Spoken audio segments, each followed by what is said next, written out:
Hello friends, मैं doctor Tanvi Singh अपने channel eternal एडोसेंस classes पर आप सभी का स्वागत करती हूँ। आज है 16 सितंबर, आज है वर्ल्ड ओजोन डे। तो आज का हमारा टॉपिक भी है ओजोन परत क्षरण एवं प्रदूषण। तो इससे जितने भी प्रश्न बनेंगे, जितने भी पॉइंट्स होंगे, उनको हम डिस्कस करेंगे, उनको समझने का प्रयास करेंगे। तो आज का हमारा टॉपिक है ओजोन परत का क्षरण एवं प्रदूषण।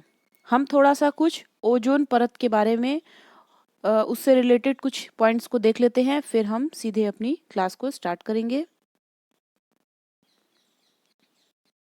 देखिए, जो ओजोन लेयर है, ओजोन ऑक्सीजन में और ऑक्सीजन ओजोन में बदलती रहती है। ओजोन परत का निर्माण सूर्य से आने वाली अल्ट्रावायलेट किरणों से होता है। अल्ट्रावायलेट किरणें मनुष्य, पेड़ पौधे और जानवरों के लिए भी हानिकारक है। ओजोन परत सूर्य से आने वाले हानिकारक पराबैंगनी विकिरण को सोख लेती है। ओजोन परत की खोज फ्रेंच भौतिक शास्त्री चार्ल्स फेवरी व हेनरी बुशर ने की थी। ठीक है। फिर देखिए, जो ओजोन परत है वो कहाँ पर है। वो जो है ट्रोपोस्फियर यानी संताप मंडल और स्ट्रेटोस्फियर यानी समताप मंडल, इन दोनों के बीच में है ओजोन परत। अब हम स्टार्ट करते हैं आज के पॉइंट्स को।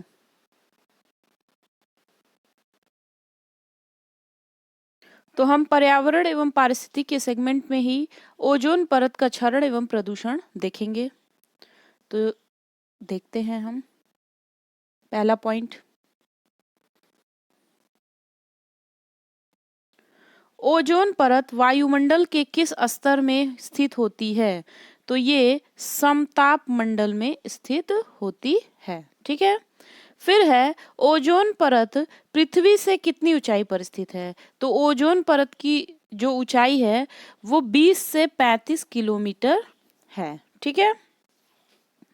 फिर है वर्ष 2005 में तिब्बत पठार के ऊपर ओजोन आभा मंडल की खोज किसने की। तो इसकी खोज की थी G.W. केंट मूर ने। ठीक है। आगे देखते हैं।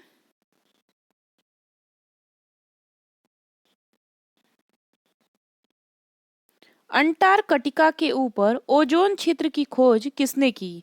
तो ब्रायन गार्डिनर तथा जोनाथन शैकलिन ने। ये सब प्रश्न बहुत इंपॉर्टेंट है, थोड़े कठिन है लेकिन एग्जाम के लिए बहुत इंपॉर्टेंट है। तो ऐसे प्रश्न छूट जाते हैं और एग्जाम में आ जाते हैं तो सब लोग कहते हैं कि प्रश्न पत्र बहुत कठिन था। तो हमारा प्रयास है कि आपसे कुछ भी न छूटे, इसलिए हम सारे प्रश्नों को एक साथ मिलाकर चल रहे हैं, जो कठिन है वो भी, जो इजी है वो भी। तो चलिए अगला प्रश्न है, मॉन्ट्रियल प्रोटोकॉल किस पर्यावरणीय समस्या से संबंधित है। तो ये ओजोन परत के क्षय को रोकने से संबंधित है। अगला है, ओजोन परत को किस इकाई में मापा जाता है। तो ओजोन परत को डाबसन इकाई में मापा जाता है, ये भी पूछता है। फिर है, ओजोन परत के क्षरण के लिए कौन सी गैस उत्तरदायी है। तो इसको याद कर लीजिए यहीं पे कि कौन कौन सी गैस जो है ओजोन परत के क्षरण के लिए उत्तरदायी है। CFC, halogen, nitrous oxide, trichloroethylene,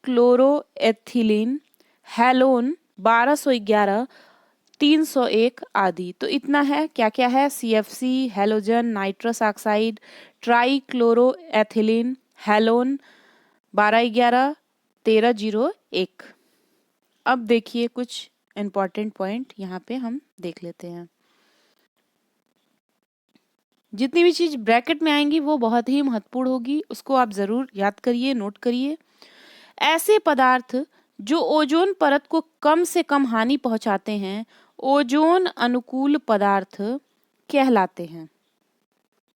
Bharat के श्रीनगर में ओजोन परत की मोटाई सर्वाधिक एवं त्रिवेंद्रम में सबसे कम है। सितंबर से अक्टूबर माह के मध्य ओजोन परत की मोटाई में अधिक कमी आती है। अब आगे देखते हैं।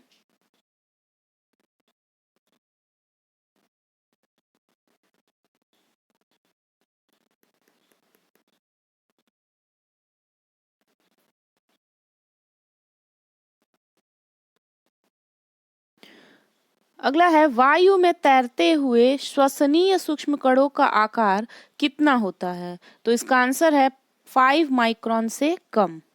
अगला है, मानव जनित पर्यावरणीय प्रदूषण को क्या कहा जाता है?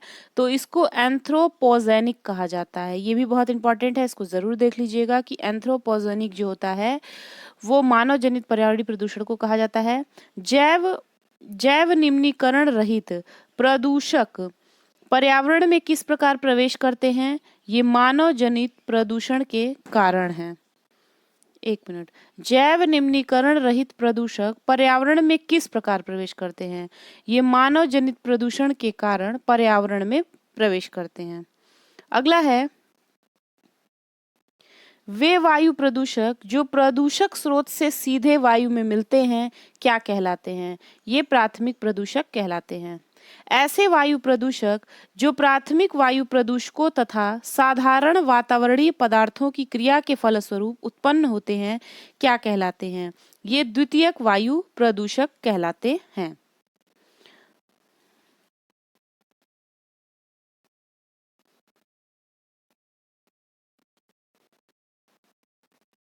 अब देखिए, एसिटिल परऑक्सी एसिटिल नाइट्रेट ओजोन तथा स्मॉग किस प्रकार के प्रदूषक हैं?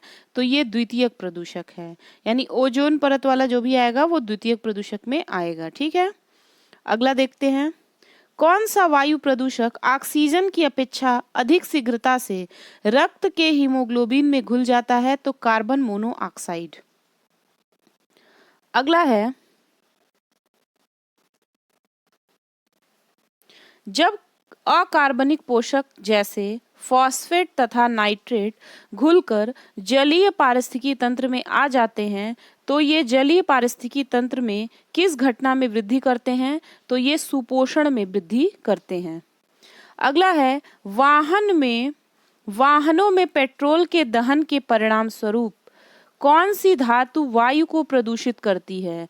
तो जो लेड होता है वो वायु को प्रदूषित करती है। तो पेट्रोल के दहन के परिणाम स्वरूप क्या निकलता है? लेड। अगला है, ऐसे प्रदूषक जो सूक्ष्म जीवों जैसे जीवाणु आदि के द्वारा समय के साथ प्रकृति में सरल हानि रहित तत्वों में विघटित कर दिए जाते हैं क्या कहलाते हैं? ये जैव विघटित प्रदूषक कहलाते हैं। अगला है, अम्ल वर्षा के लिए कौन सी गैस उत्तरदायी है? तो नाइट्रस ऑक्साइड एवं सल्फर डाइऑक्साइड अम्ल वर्षा के लिए उत्तरदायी है। फिर है, अम्ल वर्षा से मृदा पर क्या प्रभाव पड़ता है? तो मृदा का पीएच मान कम हो जाता है। फिर है, एस्बेस्टस फाइबर से युक्त वातावरण में अधिक समय तक रहने से कौन सा रोग हो जाता है? तो एस्बेस्टोसिस रोग जो है वो एस्बेस्टस फाइबर युक्त वातावरण में रहने से हो जाता है। अगला है,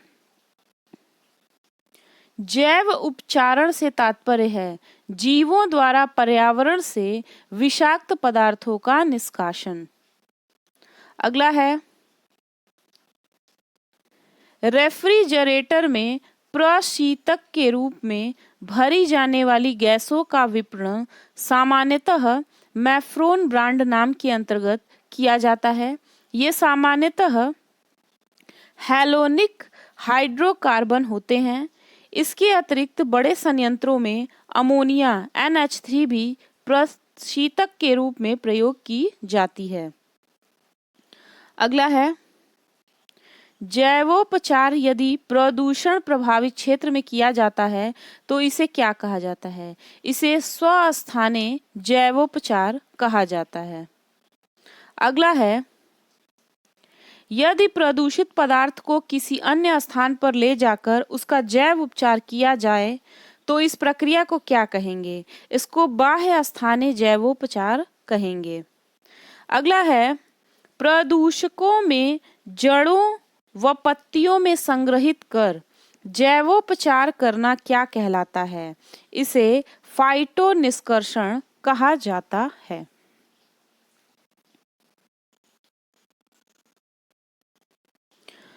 अब यहीं पे देख लीजिए,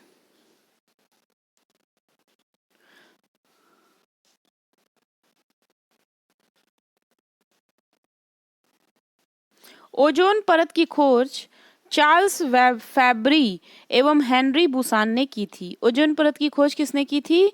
ओजोन परत की खोज चार्ल्स फैब्री एवं हेनरी बुसान ने की थी। ठीक है,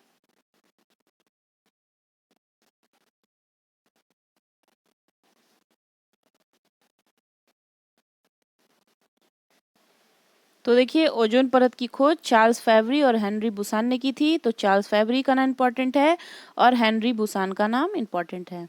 अब आगे हम देखते हैं,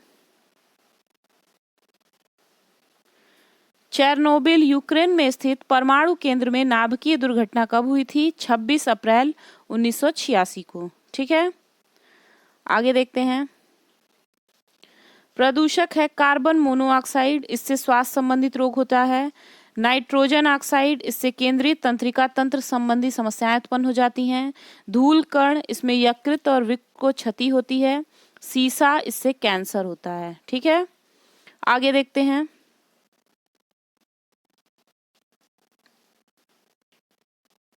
भारत की कौन सी नदी अपने प्रदूषकों के कारण जैविक मरुस्थल कहलाती है? दामोदर नदी। अगला है, पेयजल में नाइट्रेट की मात्रा अधिक होने से बच्चों में कौन सा रोग हो जाता है? ब्लू बेबी सिंड्रोम अथवा मिथैनोग्लोबोनीमिया। मिथैनोग्लोबोनीमिया। ठीक है, ब्लू बेबी सिंड्रोम और मिथैनोग्लोबोनीमिया पेयजल एवं नाइट्रेट की मात्रा अधिक होने से बच्चों में ये सब रोग हो जाते हैं। सिगरेट की धुएं में कौन प्रमुख प्रदूषक पाए जाते हैं? तो कार्बन मोनोऑक्साइड और बेंजीन पाया जाता है। ग्रीन मफलर किस पर्यावरणीय समस्या से संबंधित है? तो ये ध्वनि प्रदूषण से संबंधित है। ये भी बहुत ज्यादा पूछता है ग्रीन मफलर, इसको आप देख लीजिएगा।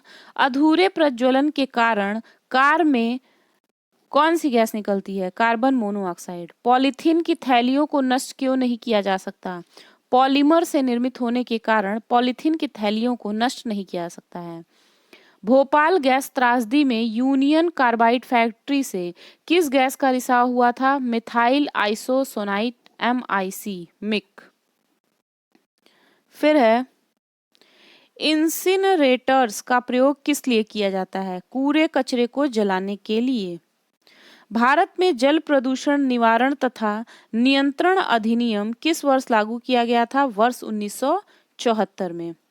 अगला है, कौन सा ईंधन न्यूनतम वायु प्रदूषण करता है? हाइड्रोजन।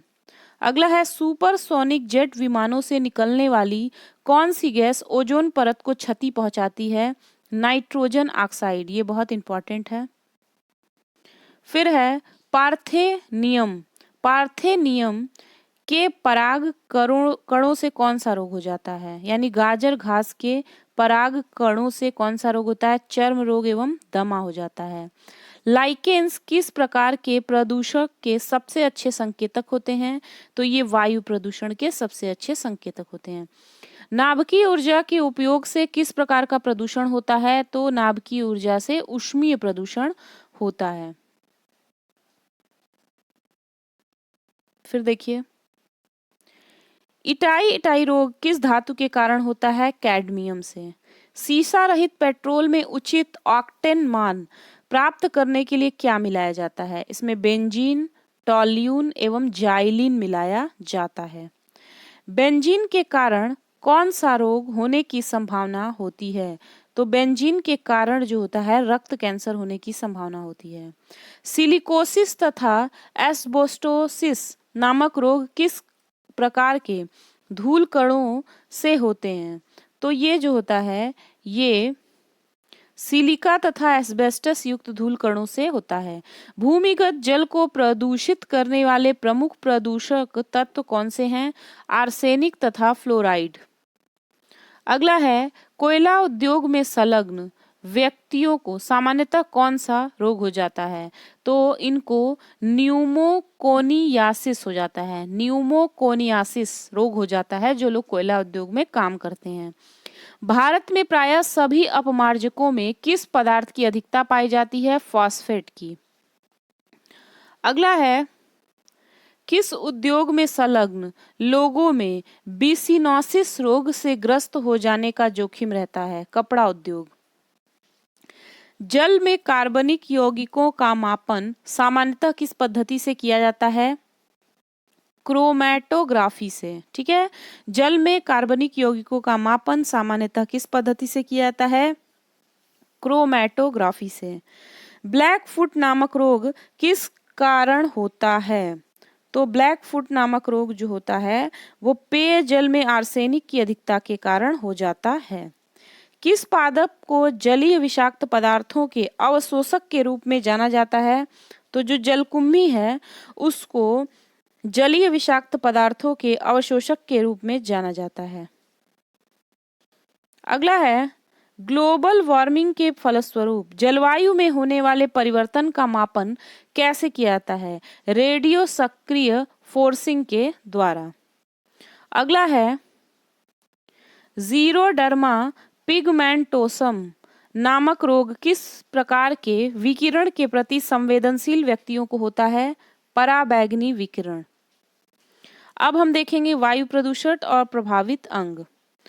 तो जो एस्बेस्टस धूल होता है ये फेफड़े को प्रभावित करता है, सीसा मस्तिष्क को प्रभावित करता है, पारा उदर को प्रभावित करता है और कार्बन मोनोऑक्साइड जो होता है वो रक्त वाहिनियों को प्रभावित करता है। ठीक है, यहाँ पे एक पॉइंट हम देख लेते हैं। इंडोर वायु प्रदूषण की सर्वाधिक महत्वपूर्ण प्रदूषक रेडान गैस है। तो इंडोर वायु प्रदूषण में जो सर्वाधिक महत्वपूर्ण प्रदूषक है वो कौन है? रेडॉन गैस है। इससे क्या हो जाता है? इससे फेफड़े का कैंसर एवं रक्त कैंसर होता है। तो ये पूरी लाइन इंपॉर्टेंट है, इसको आप देख लीजिएगा। अब आगे चलते हैं। अब हम देखेंगे पर्यावरणीय संस्थाएं एवं संगठन। ठीक है, तो इसका हम लोग देखते चलेंगे, कब स्थापना हुआ था, क्या उद्देश्य था, इसको देख लेते हैं। ठीक है, संयुक्त राष्ट्र पर्यावरण कार्यक्रम, इसकी स्थापना हुई थी 1972 में। इसके सदस्य हैं 193 और इसका मुख्यालय है नैरोबी केन्या में। संयुक्त राष्ट्र पर्यावरण कार्यक्रम 1972, सदस्य हैं 193 और इसका मुख्यालय है नैरोबी केन्या में। अब इसका हम उद्देश्य देख लेते हैं। इसका उद्देश्य क्या है? वैश्विक, क्षेत्रीय एवं राष्ट्रीय पर्यावरण परिस्थितियों एवं प्रवृत्तियों का आकलन करना एवं राष्ट्रीय पर्यावरणीय उपकरण विकसित करना। ठीक है, अगला है IUCN। IUCN इसका फुल फॉर्म है international union for conservation of nature. इसकी स्थापना हुई थी अक्टूबर 1948 में। इसका मुख्यालय है ग्लॉन्ड, स्विट्जरलैंड और इसके सदस्य हैं 1300। इसका उद्देश्य क्या है? यह प्रकृति संरक्षण तथा प्राकृतिक संसाधनों के सतत उपयोग के क्षेत्र में कार्य करता है। अगला है, वन्य पादप एवं जंतुओं की संकटापन्न प्रजातियों के व्यापार पर अंतर्राष्ट्रीय अभिसमय CITES या वॉशिंगटन कन्वेंशन स्थापना। इसकी स्थापना हुई थी 1973 में। मुख्यालय है जेनेवा, स्विट्जरलैंड में। सदस्य हैं 183। इसका उद्देश्य यह सुनिश्चित करना है कि वन्य जीवों एवं पादपों का अंतर्राष्ट्रीय व्यापार उनकी उत्तरजीविता के लिए संकट उत्पन्न न करे। अगला है, वन्य जंतुओं की प्रवासी प्रजातियों के संरक्षण पर अभिसमय। इसकी स्थापना हुई थी 1989। सदस्य हैं 313। मुख्यालय है वॉन, जर्मनी। इसका उद्देश्य है यह अभिसमय प्रवासी पशु पक्षियों के संरक्षण के लिए वैश्विक मंच का प्रदान करता है। अगला है विश्व वन्य जीव कोष। ये बहुत इंपॉर्टेंट है, इसको जरूर देख लीजिएगा। इसकी स्थापना हुई थी 1961 में। इसके सदस्य हैं 100।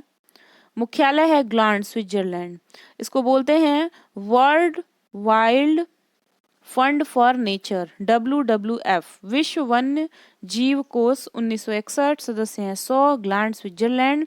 इसका उद्देश्य है यह पर्यावरण संरक्षण, शोध एवं पुनर्स्थापना के लिए कार्य करता है। अगला है वर्ल्ड लाइफ इंटरनेशनल। ठीक है। इसकी स्थापना हुई है 1922 में। सदस्य हैं 121। मुख्यालय है कैम्ब्रिज, यूके। इसका उद्देश्य है यह पक्षियों एवं उनके आवासों का संरक्षण करके वैश्विक जैव विविधता का संरक्षण करता है। अगला है वर्ल्ड इंस्टीट्यूट। वर्ल्ड इंस्टीट्यूट इसकी स्थापना हुई थी 1974 में। मुख्यालय है वाशिंगटन डीसी। इसका उद्देश्य है पौष्टिक भोजन एवं नवीकरणीय ऊर्जा तथा सार्वभौमिक पहुंच सुनिश्चित करना। आगे है ग्रीन पीस, ये भी बहुत इंपॉर्टेंट है। इसका स्थापना हुआ था 1971। इसका मुख्यालय है एम्स्टर्डम, नीदरलैंड। यह वैश्विक पर्यावरणीय मुद्दों, जलवायु परिवर्तन, निर्वनीकरण, आनुवांशिक अभियांत्रिकी आदि पर ध्यान केंद्रित करता है। अगला है वेटलैंड्स इंटरनेशनल। इसकी स्थापना हुई थी 1995 में। मुख्यालय है वेजनिंजन, नीदरलैंड। इसका उद्देश्य है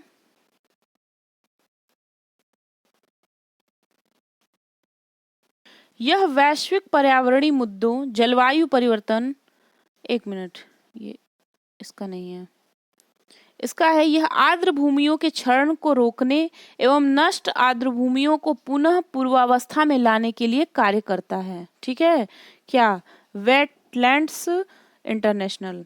अब है रॉटरडम कन्वेंशन, ये बहुत इंपॉर्टेंट है, इसको भी देख लीजिएगा। इसकी स्थापना 1998 में है। सदस्य 197। मुख्यालय इसका रॉटरडम, नीदरलैंड में है। इसका उद्देश्य है